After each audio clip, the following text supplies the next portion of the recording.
You ever get the feeling that there's some hidden part of your mind kind of running the show? Something that's shaping your life in ways you don't even see? Well, that's exactly what we're diving into. We're talking about your subconscious mind, the powerful, invisible force that's basically your inner autopilot. I mean, does this question just hit a little too close to home? That feeling of being totally stuck, of sabotaging yourself when you're so close to a goal. You know what you want, but something inside just slams on the brakes. It's an incredibly frustrating feeling, right? And it's usually a giant red flag that your inner programming is working against you. So, this invisible force, it's your mind's hidden autopilot. Just picture it like a computer program that's been running since the day you were born. It's built from this massive library of every experience, every emotion, every thought you've ever had.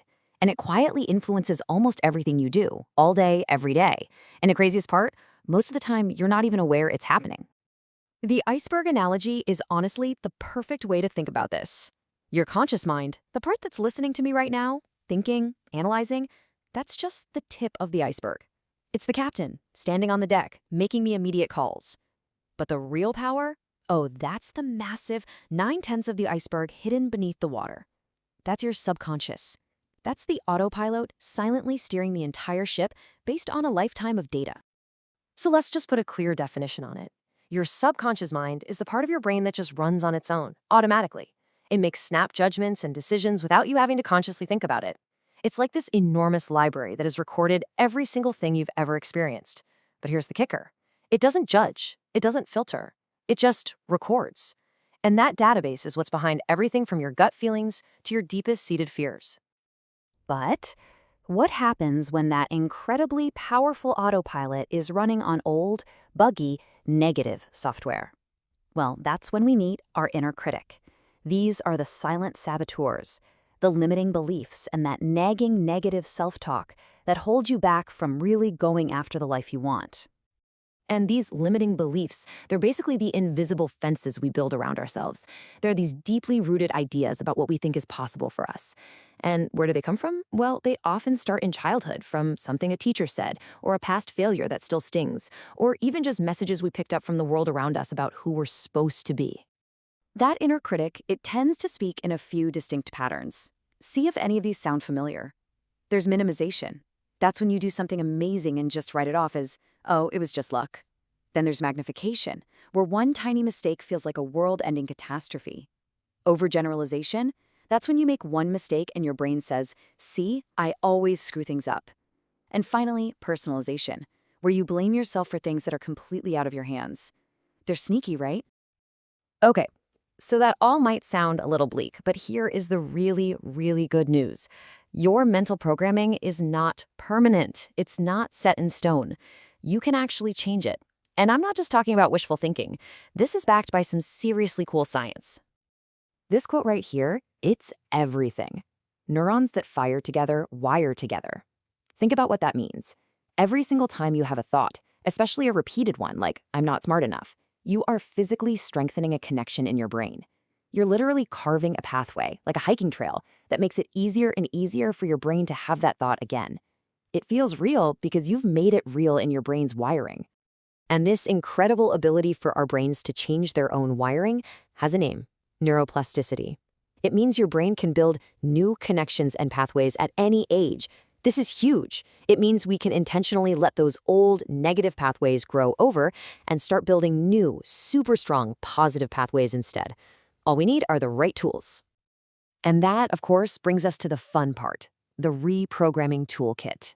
We've talked about the what and the why, so now let's get into the how.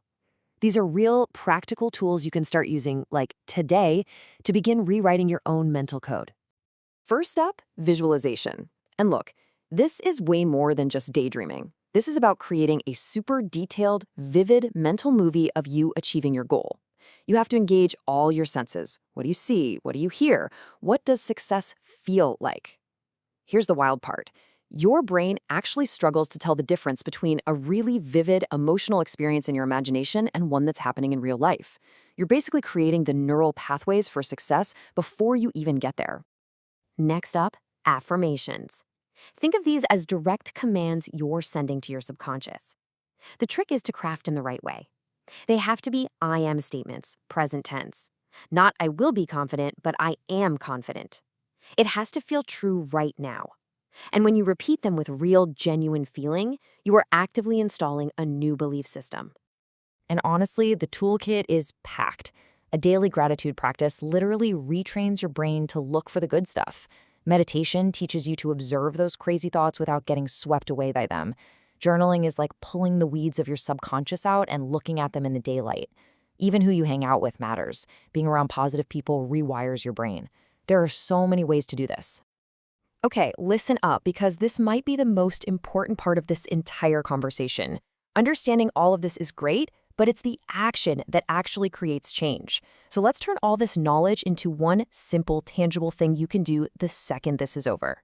So, you ready to do this? This isn't one of those things you put on a to-do list for someday. We're going to do this right now.